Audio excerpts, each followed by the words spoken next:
اللہ رب العالمین والصلاة والسلام علی سید الانبیاء والمرسلین وعلی آلہ واصحابہ اجمعین ومن تبعہم بإحسان الی یوم الدین اما بعد فعن ابی ہریرہ رضی اللہ عنہ ان رسول اللہ صلی اللہ علیہ وسلم قال الا ادلکم علی ما یمحو اللہ بہ الخطایا ویرفع بہ الدرجات قالوا بلى یا رسول اللہ قال اسباغ الوضوء علی المکارہ وکثرة الخطا الی المساجد وانتظار الصلاة بعد الصلاة فذلكم الرباط رواہ مسلم۔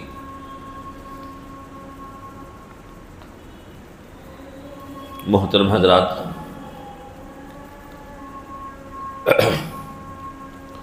ابھی ہم لوگوں نے عشاء کی نماز اللہ کے فضل سے ادا کی ہے اور ہم لوگ مسجد میں موجود ہیں۔ اس مسجد سے تعلق اور یہاں آنا جانا، یہاں بیٹھنا، یہاں وقت گزارنا در حقیقت اللہ کی رحمت کے سائے میں وقت گزارنا ہے، اور یہاں آنا در حقیقت اللہ کی مہمان نوازی سے فائدہ اٹھانے کے لیے آنا ہے۔ نبی اکرم صلی اللہ علیہ وسلم نے ایک حدیث میں فرمایا کہ اذا رأیتم الرجل یعتاد المساجد فاشہدوا له بالایمان، کہ جب تم کسی انسان کو دیکھو کہ وہ مسجد کا عادی ہے، مسجد سے جڑا ہوا ہے، مسجد کو آتا جاتا رہتا ہے، فرمایا کہ اس کے ایمان کی گواہی دو۔ اس کا یہ مسجد سے تعلق یہ اس بات کی علامت ہے کہ اس کے دل میں اللہ نے ایمان رکھ رکھا ہے، اس کے ایمان کی گواہی دو، کیونکہ اللہ تعالیٰ نے قرآن کریم میں ارشاد فرمایا ہے انما یعمر مساجد اللہ من آمن باللہ والیوم الآخر، کہ اللہ کی مساجد کو، اللہ کے گھروں کو وہ لوگ آباد کرتے ہیں جو اللہ پر اور آخرت پر ایمان رکھتے ہیں۔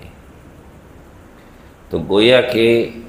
مساجد کو آباد کرنا، وہاں آنا، وہاں عبادت کا اہتمام کرنا، وہاں وقت گزارنا اور مساجد سے تعلق رکھنا، یہ انسان کے پکے اور سچے مومن ہونے کی علامت ہے کہ خود ہمارے آقا صلی اللہ علیہ وسلم فرما رہے ہیں کہ اس کے لیے ایمان کی گواہی دو۔ بتائیے اس سے بڑی بات اور کیا ہو سکتی ہے؟ اس لیے ہم مسلمانوں کا مساجد سے بہت گہرا تعلق ہونا چاہیے، کیونکہ مساجد سے تعلق کے ذریعے ہم اللہ کی رحمتوں کے مستحق ہوتے ہیں۔ اللہ کی رحمتیں ہمیں یہاں آنے سے ملتی ہیں۔ اندازہ لگائیے، آپ دنیا میں کہیں بھی وقت گزاری کر لیجیے، اس وقت گزاری پہ آپ کو اجر تو نہیں ملے گا، مزید گناہ وغیرہ، غیبت ہو گئی یا کسی سے کچھ الٹی سیدھی باتیں ہو گئیں تو گناہ دامن میں جمع ہو سکتا ہے، نام اعمال میں لکھا سکتا ہے۔ لیکن مسجد یہ وہ مقدس جگہ ہے کہ نبی اکرم صلی اللہ علیہ وسلم یہاں آنے والے کے لیے ایمان کی بشارت سنا رہے ہیں، اور ایک حدیث میں آپ نے فرمایا کہ جب کوئی انسان مسجد کو آتا ہے اور یہاں آ کر کے نماز سے فارغ ہو کر بیٹھا رہتا ہے، تو جب تک وہ رہتا ہے یہاں پہ اور جب تک وہ وضو وغیرہ نہ توڑے، اس وقت تک اس کے لیے فرشتے دعا کرتے رہتے ہیں اللہم اغفر لہ، اللہم ارحمہ، یا اللہ اس کی مغفرت فرما دے، یا اللہ اس پر رحم فرما۔ یہ فرشتے کی دعا ہو رہی ہے انسان کے لیے۔ اندازہ لگائیے، بہت سی مرتبہ بہت سے حالات سے لوگ پریشان ہوتے ہیں تو ان کو دعائیں کے لیے کہتے رہتے ہیں۔ یقیناً دعاؤں سے مسائل حل ہوتے ہیں، ہم کہنا چاہیے، لیکن دیکھیے کتنا بڑا قیمتی موقع ہے کہ آپ مسجد میں آ گئے، نماز پڑھنے کے بعد کوئی کام نہیں ہے تو یہیں تفکرات میں اور اللہ کی یاد میں، قرآن کریم کی تلاوت میں آپ نے وقت گزارا۔ تو جب تک آپ باوضو وقت گزار رہے ہیں، فرشتے آپ کے لیے دعا کر رہے ہیں، اللہم اغفر لہ، اللہم ارحمہ۔ اتنی قیمتی دعا، اور قرآن کریم کی آیت سے پتہ چلتا ہے کہ فرشتوں کی دعا کا حقدار بن جانا اور فرشتوں کی دعائیں لے لینا، یہ بھی بہت بڑی سعادت کی بات ہے، بلکہ اللہ کی نظر میں پسندیدہ اور منتخب ہونے کی علامت ہے، کیونکہ قرآن کریم میں اللہ نے فرمایا وَلَا يَشْفَعُونَ إِلَّا لِمَنِ ارْتَضَىٰ، کہ یہ فرشتے اسی کی سفارش کرتے ہیں جس کو اللہ پسند فرماتے ہیں۔ آج ان چیزوں کے حوالے سے ہماری زندگی میں بڑی غفلتیں ہیں، ان غفلتوں کی اصلاح ضروری ہے۔ تو یہاں بھی جو روایت ہے، حضرت ابو ہریرہ رضی اللہ عنہ فرماتے ہیں کہ رسول اللہ صلی اللہ علیہ وسلم نے فرمایا کہ الا ادلکم علی ما یمحو اللہ بہ الخطایا ویرفع بہ الدرجات، کیا میں تمہیں وہ اعمال بتاؤں کہ جس کے ذریعے اللہ تمہاری غلطیوں کو مٹا دیں گے اور تمہارے درجات کو بڑھائیں گے، غلطیاں معاف کی جائیں گی، نام اعمال صاف ستھرا کیا جائے گا اور درجات کی بلندی ملے گی، اللہ کی قربت ملے گی۔ بتائیے اس سے بڑی نعمت کیا ہو سکتی ہے کہ ہمارا نام اعمال صاف کیا جائے اور ہمارے درجات بلند کیے جائیں۔ ہم گنہگاروں کے لیے اس سے بڑی کوئی نعمت نہیں ہو سکتی ہے۔ فرمایا صحابہ یا رسول اللہ، بھلا یا رسول اللہ، یا رسول اللہ ضرور بتائیے۔ فرمایا اسباغ الوضوء علی المکارہ وکثرۃ الخطی الی المساجد وانتظار الصلاة بعد الصلاة فذلکم الرباط فذلکم الرباط۔ فرمایا طبیعت پہ گرا گزرنے کے باوجود اچھی طرح وضو کرنا، اچھی طرح وضو کرنا۔ بہت سی مرتبہ ایسا ہوتا ہے کہ پانی زیادہ گرم ہے یا سردی کے موسم میں پانی زیادہ ٹھنڈا ہے، تو وضو کرنے میں تکلیف سی ہوتی رہتی ہے، اور ایسے موقع پہ انسان وضو کرنے میں بے احتیاطی کر جاتا ہے۔ سنت طریقہ کیا ہے، مسنون طریقہ کیا ہے کہ جو اعضاء دھلے جاتے ہیں ان کو پورا کا پورا جتنا دھلنا ہے ان کو 3 بار اچھی طرح ملتے ہوئے دھلنے کا اہتمام کیا جائے۔ اب ایک انسان سردی میں پانی سے تکلیف تو ہو رہی ہے، لیکن اللہ کے حکم کی تعمیل کرتے ہوئے سنت پر عمل کرنے کی نیت سے اچھی طرح وضو کر رہا ہے کہ تمام اعضاء وضو کو، وضو میں جو اعضاء مغسولہ ہے ان کو اچھی طرح دھل رہا ہے، اس اہتمام کے ساتھ کہ کوئی عضو خشک نہ رہ جائے، اور پانی کو ضائع بھی نہیں کر رہا ہے، اور سردی کی وجہ سے پانی سے بچنے کی کوشش بھی نہیں کر رہا ہے، بلکہ اللہ کی رضا کے لیے اس تکلیف کو برداشت کر رہا ہے۔ خاص طور پہ دیکھیے فجر کی نماز میں آج کل وضو کرنے میں لوگوں کو اس طرح تکلیف ہوتی رہتی ہے۔ فرمایا کہ اس تکلیف کو آپ نے برداشت کر لیا اللہ کی رضا کے لیے، فرمایا یہ عمل اللہ کے یہاں اتنا پسندیدہ ہے کہ اس کے ذریعے آپ کی غلطیاں، آپ کے گناہ معاف کیے جائیں گے اور آپ کے درجات بلند کیے جائیں گے۔ اور وہ روایت آپ کے ذہن میں ہوگی جو میں نے بتایا تھا ایک مرتبہ کہ اس میں بھی یہ شامل ہے، یہی اعمال ہیں۔ نبی اکرم صلی اللہ علیہ وسلم نے جو فرمایا تھا،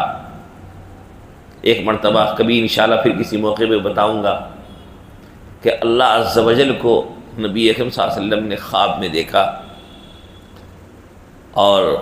ہم سب کا یہ عقیدہ ہے جو اہل سنت والجماعت اس بات کو تسلیم کرتے ہیں کہ اللہ کو خواب میں دیکھنا اس دنیا میں ممکن ہے۔ یہ شرف نبی اکرم صلی اللہ علیہ وسلم کو تو حاصل ہے ہی، آپ کے غلاموں میں بھی بہت سے غلاموں کو، بہت سے امتیوں کو یہ شرف حاصل ہے۔ اب اس کی کیا کیفیت ہے وہ اللہ کے علم میں ہے۔ تو اس میں نبی اکرم صلی اللہ علیہ وسلم سے جو بات چیت ہوئی، اللہ عز و جل نے جو پوچھا کہ اللہ کے مقرب فرشتے بندے کے کس اعمال کو لے جانے کے لیے خصومت کرتے ہیں، یعنی جلد بازی کرتے ہیں کہ جلدی سے یہ عمل میں لوں اور اللہ کے پاس اس کو لے کے جاؤں کہ آپ کے بندے نے یہ عمل کیا ہے۔ تو اس میں نبی صلی اللہ علیہ وسلم نے جو جواب دیا یہی تھا کہ الکفارات والدرجات، اور فرمایا کہ کفارات میں آپ نے فرمایا یہی کہ اچھی طرح وضو کرنا، طبیعت پہ گرانی کے باوجود اچھی طرح وضو کرنا، مسجد چل کے جانا، اور نماز کے بعد مسجد میں وقت گزارنا، وہاں بھی وہی بات تھی۔ اور یہاں فرما رہے ہیں کہ اللہ تعالیٰ اس کے ذریعے تمہاری غلطیوں کو معاف کریں گے اور درجات کو بلند فرمائیں گے۔ دیکھیے وضو کا معاملہ یہ ہے کہ وضو ہماری نماز کی تمہید ہے۔ علماء نے لکھا ہے وضو میں جتنا اہتمام ہم کریں گے سنتوں کی پیروی کا، اور اچھی طرح وضو کرنے کا جتنا اہتمام ہم کریں گے، ہماری نماز اتنی اچھی ہوگی۔ وضو میں شریعت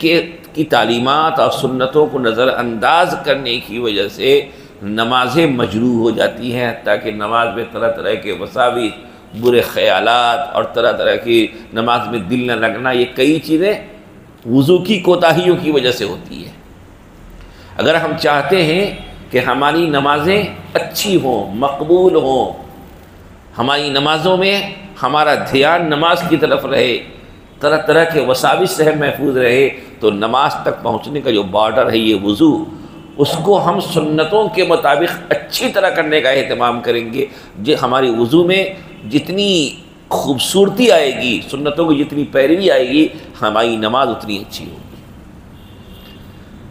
اس لیے اللہ کی رضا کے لیے پانی کی ٹھنڈک کو برداشت کر لیا اور اچھی طرح وضو کیا تو انعام مل رہا ہے کہ اس کے گناہ معاف ہو جائیں گے، درجات کی بلندی ہوگی۔ اور وہ روایت بھی آپ کے ذہن میں ہوگی کہ جب انسان ہاتھ دھلتا ہے تو ہاتھ کے سارے گناہ جھڑ جاتے ہیں، چہرہ دھلتا ہے تو چہرے کے سارے گناہ دھل جاتے ہیں۔ اس کے بعد جب پاؤں دھلتا ہے تو پاؤں کے سارے گناہ دھل جاتے ہیں۔ یعنی غرض ہے کہ جن اعضاء کو وضو میں دھلتا ہے یا مسح کرتا ہے تو وہ اعضاء اس کے پاک و صاف ہو جاتے ہیں اور وہ انسان گناہوں سے صاف ہو جاتا ہے۔ تو فرمایا کہ ایک عمل طبیعت پہ گرانی کے باوجود بھی اچھی طرح وضو کرنا۔ وضو اچھی طرح کرنے میں یہ بھی داخل ہے جو بہت سے لوگوں سے غفلت ہوتی ہے کہ وضو کر رہے ہیں، پانی خوب بہا رہے ہیں، لیکن بعض مقامات ایسے ہیں کہ وہاں پہ انسان کے جسم کے بعض حصے ایسے ہیں کہ وہاں پہ بغیر اہتمام کے پانی نہیں پہنچتا۔ بہت سی مرتبہ لوگ ایسے چلے سے پانی لے کے ایسے کرتے رہتے ہیں، پانی تو خوب استعمال کیا لیکن یہ حصہ کہنی کا حصہ خشک رہ گیا۔ پاؤں میں بھی ایسے ہی بے احتیاطی کی وجہ سے ایڑی وغیرہ کا حصہ خشک رہنے کا ڈر رہتا ہے۔ تو اس بات پر بھی توجہ ہونی چاہیے کہ ہم سنت کے مطابق تو کریں ہی، لیکن ساتھ ساتھ یہ توجہ ہو کہ وضو میں جن اعضاء کو جتنا دھلنا ہے اس میں کوئی حصہ خشک نہ رہنے پائے، اس پر توجہ ہونی چاہیے۔ کیوں؟ اس لیے کہ اگر وہ خشک رہ گیا تو ہمارا وضو ہی درست نہیں، اور جب وضو درست نہیں تو پھر وضو کے بغیر نماز ہی درست نہیں. ہم نے سمجھ لیا کہ ہماری نماز ہو گئی، حالانکہ ہماری نماز ہوئی نہیں. اس لیے نماز کو مقبول بنانے کے لیے، نماز کو درست بنانے کے لیے، نماز کو اعلیٰ اور خوبصورت بنانے کے لیے وضو کا اچھی طرح کرنا اور اس کا اہتمام کرنا یہ ہماری ذمہ داری ہے. اس کے بعد فرمایا کہ دوسرا عمل مسجد کی طرف قدموں کے نشانات کا زیادہ ہونا. جتنے قدم کے نشانات ہوں گے اتنے ہی ہمارے درجات بلند کیے جائیں گے. اسی لیے علماء نے لکھا ہے کہ مسجد تیز قدم چل کے جانا پسندیدہ نہیں ہے، معتدل رفتار سے مسجد جانا چاہیے. اس کے علاوہ علماء نے لکھا ہے کہ اگر کوئی عذر نہ ہو تو سواری پر مسجد جانے کے بجائے پیدل جانے کا اہتمام کرنا چاہیے. کیوں؟ اس لیے کہ یہ جو ثواب مل رہا ہے کہ مسجد کی طرف ہمارے قدم کے نشانات کو جو شمار کیا جا رہا ہے اور ہر قدم پہ جو ثواب مل رہا ہے، وہ قدم جب ہمارے چلیں گے، جب ہم چلیں گے تو ہی یہ ثواب، اس ثواب کے ہم مستحق ہوں گے. ہاں کوئی عذر ہے تو گاڑی سے بھی جا سکتے ہیں، لیکن اولاً ترجیح اس بات کی ہو کہ ہم مسجد کو پیدل جانے کا اہتمام کریں. اب یہاں پہ علماء نے ایک بات لکھی ہے کہ مسجد کا پڑوسی ہونا یہ بھی سعادت کی بات ہے، اچھی بات ہے. کیونکہ مسجد کا سے جتنا قریب ہم رہیں گے، مسجد سے ہمارا تعلق، مسجد میں ہمارا آنا جانا اتنا گہرا ہوگا. تو مسجد کے قریب رہنا یہ پسندیدہ ہے. لیکن اس مقصد سے کوئی اگر مسجد سے تھوڑا فاصلے پر رہتا ہو تاکہ ہم جائیں گے تو ہمارے قدموں کے نشان، قدم بھی زیادہ ہوں گے، تو فقہاء نے لکھا ہے کہ اس مقصد سے مسجد کے قریب کے بجائے دور رہنا بھی افضل ہو جائے گا. حضرت جابر بن عبداللہ رضی اللہ تعالیٰ عنہ کی روایت ہے کہ نبی اکرم صلی اللہ علیہ وسلم کو اطلاع ملی کہ بنو سلمہ کے لوگ جو مدینے کے اطراف میں آباد تھے، وہ لوگ مسجد نبوی کے قریب منتقل ہو جانا چاہتے ہیں. وہ چاہتے ہیں کہ اپنے گھروں کو مسجد نبوی کے اطراف منتقل کر لیں، یہیں پر سکونت اختیار کر لیں. چونکہ ہر وقت آنے جانے میں ان کو تکلیف ہوتی تھی. جب آپ صلی اللہ علیہ وسلم کو یہ بات، اس بات کی اطلاع ملی تو آپ نے فرمایا یا بنی سلمہ دیارکم تکتب آثارکم، دیارکم تکتب آثارکم، کہ جہاں تم رہتے ہو وہیں رہو، تمہارے قدموں کے نشانات کو لکھا جا رہا ہے، تمہارے قدموں کے نشانات کو لکھا جا رہا ہے. یہ جو تم قدم بڑھا بڑھا کے مسجد کو جا رہے ہو، یہ ہر قدم تمہیں یاد نہیں ہوں گے، لیکن اللہ کے یہاں نامہ اعمال میں سارے اقدام محفوظ ہیں کہ کس دن تم کتنے قدم چل کر کے مسجد کو آئے ہو. اللہ اکبر. اندازہ لگائیے، ہم تو اپنے آپ کو سمجھتے ہیں کہ ہم آزاد ہیں، نہیں، ہر قدم پہ ہماری چیزوں کو نوٹ کیا جا رہا ہے، ہماری نگرانی ہو رہی ہے. اندازہ لگائیے، آپ سب ابھی مسجد کو آئے ہوں گے نماز پڑھنے کے لیے، کسی کو نہیں معلوم ہوگا کہ وہ کتنے قدم چل کے آئے ہیں، لیکن آپ کے رب نے، ہمارے رب نے ان قدموں کو محفوظ کر دیا کہ کون کتنے قدم چل کے آیا ہے. اللہ کے یہاں محفوظ ہو گئے وہ سارے اقدام. بہت سی چیزیں ایسی ہوتی ہیں جو جن پر ہماری توجہ نہیں جاتی، لیکن اللہ کے ایک نظام کے تحت، اللہ کے قانون کے تحت ان کاموں کو کیا جا رہا ہے. اب جب کوئی مسجد آ رہا ہو اور یہ خیال ہو کہ میں جتنے قدم چل رہا ہوں میرے قدموں کو فرشتے گن رہے ہیں، نوٹ کر رہے ہیں، چلنے میں کتنا مزہ آئے گا. اور یہ مسجد چل کے جانا مقبول اعمال میں سے ہے کہ ایک روایت ہے کہ نبی اکرم صلی اللہ علیہ وسلم کی دعا ہے، اس میں آپ نے مسجد چل کے جانے والے اس عمل کے وسیلے سے دعا فرمائی ہے، اللہم انی اسألک بحق السائلین علیک وبحق من شاء ھذا، کہ یا اللہ میں سوال کرنے والوں کا جو حق ہے آپ پر اس کے وسیلے سے اور اپنے اس چل کے جانے کے وسیلے سے آپ دعا کر رہا ہوں آپ سے۔ گویا کہ یہ چل کے جانا یہ بھی ان اعمال مقبولہ میں سے ہے کہ جن کے وسیلے سے ہمارے آقا حضرت محمد مصطفیٰ صلی اللہ علیہ وسلم ہم سب کو دعا سکھلا رہے ہیں، اور آپ خود بھی دعا کر رہے ہیں کہ اس چل کے جانے والے جو یہ عمل ہمارا ہے کہ میں غرور کے واسطے، اپنے دکھاوے کے لیے، ریاکاری کے لیے، اطراحت کے لیے چل کے نہیں جا رہا ہوں، میرا یہ چلنا آپ کی عبادت کے لیے ہے، آپ کے گھر مسجد تک پہنچنے کے لیے ہے۔ ظاہر سی بات ہے کہ جو عمل جس مقصد کے لیے ہو، مقصد جتنا اعلیٰ وہ عمل اتنا ہی مقبول۔ نماز اور مسجد، اس سے عظیم کوئی مقصد ہو سکتا ہے؟ اس سے عظیم کوئی مقصد ہو سکتا ہے؟ چنانچہ بنو سلمہ کے لوگوں نے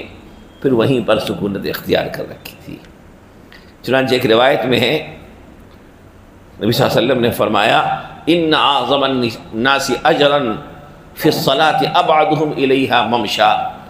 کہ نماز میں اجر میں سب سے زیادہ اس کا اجر ہوتا ہے جو زیادہ دور سے چل کے آیا ہو، زیادہ دور سے چل کے آیا۔ کیوں؟ اس کے قدموں کے نشانات اتنے ہی زیادہ ہیں، اتنے ہی اس کے درجات بلند ہوئے ہیں۔ لیکن اگر کسی کو کوئی عذر ہو تو اللہ کے یہاں عذر کی صورت میں رعایتیں بھی ہیں، جیسا عذر ہے اسی اعتبار سے اس کو رعایت ہے۔ تو فرمایا کہ وہ عمل جس کے ذریعے اللہ گناہوں کو معاف فرما دیتے ہیں اور درجات کو بلند فرماتے ہیں، ان میں پہلا اچھی طرح وضو کرنا طبیعت پہ گرانی کے باوجود، اور مسجد کی طرف قدموں کی کثرت کا ہونا، اور فرمایا وَانتظار الصلاۃ بعد الصلاۃ، نماز کے بعد نماز کا انتظار کرنا۔ دیکھیے مومن کے ایمان کا کمال ہے، اور یہ مومنانہ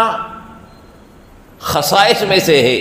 کہ انسان کا دل نماز سے جڑا ہوا ہو، کہ ایک نماز پڑھ کے وہ جب نکل بھی رہا ہو مسجد سے تو دوسری نماز کے لیے آنے کے ارادے کو لے کے نکل رہا ہو کہ ابھی تو اللہ نے بلایا تھا، ہم آ گئے ہیں، اب یہاں سے جانا بھی ہماری مجبوری ہے، بشری مجبوری ہے، ہم جا تو رہے ہیں لیکن نماز کا انتظار لیے جا رہے ہیں کہ پھر اللہ بلائیں گے، پھر آئیں گے۔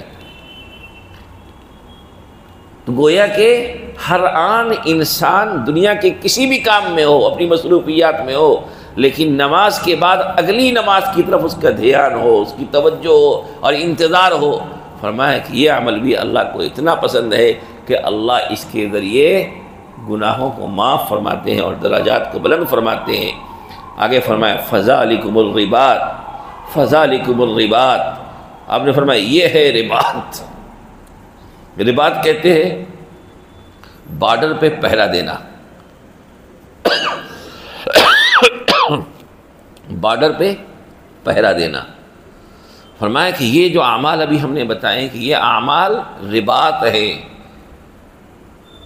اب علماء نے یہاں دو مطلب لکھا ہے کہ آپ فرمائیں کہ یہ رباط ہیں، یہ رباط ہیں، یعنی جس طرح مکمل چوکنا توجہ کے ساتھ، مکمل اپنے آپ کو ہوشیار رکھتے ہوئے انسان بارڈر کی حفاظت کرتا ہے اور وہاں ذرا بھی غفلت کو قبول نہیں کرتا، فرمایا کہ ان اعمال کا اہتمام بھی اسی توجہ کے ساتھ کرو، اس میں ذرا بھی تم سے غفلت نہ ہو۔ اور بعض علماء لکھتے ہیں کہ اس کا مطلب یہ بھی ہو سکتا ہے کہ جس طرح انسان سرحد کی حفاظت کرتا ہے، بارڈر کی حفاظت کرتا ہے، تو وہ ثواب کا بہت اعلیٰ درجے کے ثواب کا حقدار ہوتا ہے، کیونکہ اس کی ایک قربانی اور توجہ اندر رہنے والے ہزاروں لاکھوں کروڑوں لوگوں کے امن و امان کے ساتھ زندگی گزارنے کا ذریعہ ہے۔ اس کے ذریعے پوری اندر کے رہنے والے تمام لوگ حفظ و امان میں ہیں۔ تو گویا کہ اس کا درجہ، اس کا مقام بہت اعلیٰ ہے، بہت اچھا اور ثواب کا کام کر رہا ہے، بڑا مقبول عمل کر رہا ہے۔ فرمایا کہ جس طریقے سے جو ثواب اس انسان کو ملتا ہے ان کاموں پر توجہ کے ساتھ اللہ کی رضا کے لیے ان کاموں کو کرنے والے کو بھی اللہ تعالیٰ وہ ثواب عطا فرماتے ہیں۔ اس لیے بھائیوں نماز کا اہتمام تو ہونا ہی چاہیے، کیونکہ میدان محشر میں سب سے پہلے نماز کے بارے میں ہی پوچھو گی۔ ہماری قبر اور حشر کے تمام مراحل میں نماز سر فہرست ہے، لیکن اس کے ساتھ ساتھ مسجد سے جڑ کر کے مسجد میں باجماعت نماز پڑھنے کا اہتمام ہو، یہ ہماری زندگی کے لیے بہت ضروری ہے۔ نبی صلی اللہ علیہ وسلم نے فرمایا ایک روایت میں کہ ایک شخص، دو شخص ہے کہ ایک شخص تو گھر پہ نماز پڑھا، ٹائم ہو گیا، نماز پڑھ کے اپنے سو گیا، آرام کرنے لگا، اور دوسرا شخص یہ ہے کہ بھائی مسجد میں نماز کے لیے آیا، نماز کا انتظار کیا، اور جب تک جماعت کا انتظار کرنا پڑا انتظار کیا، پھر انتظار کر کے مسجد میں نماز پڑھ کے جا کر کے پھر سویا۔ فرمایا نماز تو دونوں کی ہے، لیکن فرمایا کہ جو کہیں پر گھر پہ نماز پڑھ کر کے سو گیا، اپنے کام میں لگ گیا، اس کے مقابلے میں اس نمازی کا اجر بہت بڑھا ہوا ہے، کیونکہ اس نے بڑی قربانیاں دی ہیں، ڈبل قربانی دی ہے۔ نماز تو دونوں نے ادا کیا ہے، لیکن ایک کی بغیر جماعت کے، ایک کی جماعت کے ساتھ ہے۔ ایک کی نماز کے انتظار کے ساتھ ہے، اور ایک کی نماز بغیر انتظار کے ہے۔ اور صحابہ کے زمانے میں تو انتظار کا یہ عالم تھا کہ آج کی طرح کوئی مقرر وقت تو تھا نہیں، اس زمانے میں گھڑیاں تو تھی نہیں۔ جب نماز کا وقت ہو جاتا تو اذان دے دی جاتی اور سب اپنی اپنی مصروفیات کو چھوڑ کے مسجد میں جمع ہو جاتے تھے۔ اس کے بعد نبی صلی اللہ علیہ وسلم کا انتظار ہوتا، آپ جب تشریف لاتے تو نماز ہوا کرتی تھی، اس میں کبھی کبھی انتظار لمبا بھی ہو جایا کرتا تھا۔ آپ صلی اللہ علیہ وسلم کی مصروفیات یا خاص طور پہ وحی آنے لگی تو اس وجہ سے تو صحابہ منتظر رہتے تھے۔ تو نماز میں اگر انتظار کرنا پڑے تو اس انتظار کو خوشی سے قبول کرنا چاہیے۔ آج کل یہ کئی جگہوں پہ ایسا دیکھا جاتا ہے کہ جہاں نماز کا ٹائم ہوا اور ایک آدھ منٹ کچھ آگے پیچھے ہوا تو لوگ ادھر ادھر مڑ کے دیکھنا شروع کر دیتے ہیں، امام صاحب کہاں ہیں، فلاں کون ہے، چیمیں گوئیاں شروع ہو جاتی ہیں۔ بھائی دنیا میں آپ کہیں اور رہتے ہیں تو اتنی بے چینی تو نہیں رہتی ہے، 2-4 منٹ آپ ایکسٹرا یہاں انتظار میں گزار ہی دیں گے تو کون سی مصیبت آن پڑے گی آپ پر؟ مصیبت تو نہیں آئے گی، البتہ مزید رحمتوں کے آپ مستحق ہو جائیں گے، آپ کی نماز اور اتنی مقبول ہو جائے گی۔ تو یہاں اگر انتظار کی نوبت آئے تو اس انتظار کو، اس تاخیر کو خوشی سے قبول کرنا چاہیے، کیونکہ یہ تاخیر بھی ہمارے لیے باعث سعادت ہے۔ بہت سے لوگ جو ہے ایسے موقع پہ 1 منٹ کی تاخیر پر الٹے سیدھے تبصرے شروع کر دیتے ہیں۔ بھائی نماز پڑھانے کی جن کی ذمہ داری ہے وہ بھی تو ہمارے اور آپ کی طرح بشر ہی ہیں، انسان ہی ہیں، ان کے ساتھ بھی بشری تقاضے لگے ہوئے ہیں، اور بشری تقاضے کے تحت کبھی آپ کی جبکہ بہت سی مرتبہ رکعتیں چھوٹتی ہے تو اس وقت تو اپنے اوپر ملامت نہیں ہوتی، ارے بھائی میری نماز تو میں نے پڑھی ہے لیکن کبھی 1 رکعت چھوٹ گئی، کبھی 2 رکعت چھوٹ گئی، کبھی کچھ ہوا کبھی کچھ ہوا۔ اس لیے اگر نماز کے لیے انتظار کی نوبت آئے تو اس انتظار کو بوجھ نہیں بنانا چاہیے، اس انتظار کو اپنے لیے باعث ثواب سمجھتے ہوئے خوشی سے قبول کرنا چاہیے، کیونکہ نماز کا انتظار بھی اللہ کا محبوب عمل ہے۔ اللہ سے دعا ہے کہ اللہ تعالی ہم تمام لوگوں کو صحیح فکر عمل کی توفیق نصیب فرمائے۔ وآخر دعوانا الحمدللہ رب العالمین۔ الحمدللہ رب العالمین، لا الہ الا اللہ العظیم الحلیم، لا الہ الا اللہ رب العرش الکریم، لا الہ الا اللہ رب السماوات والارض ورب العرش الکریم۔ یا اللہ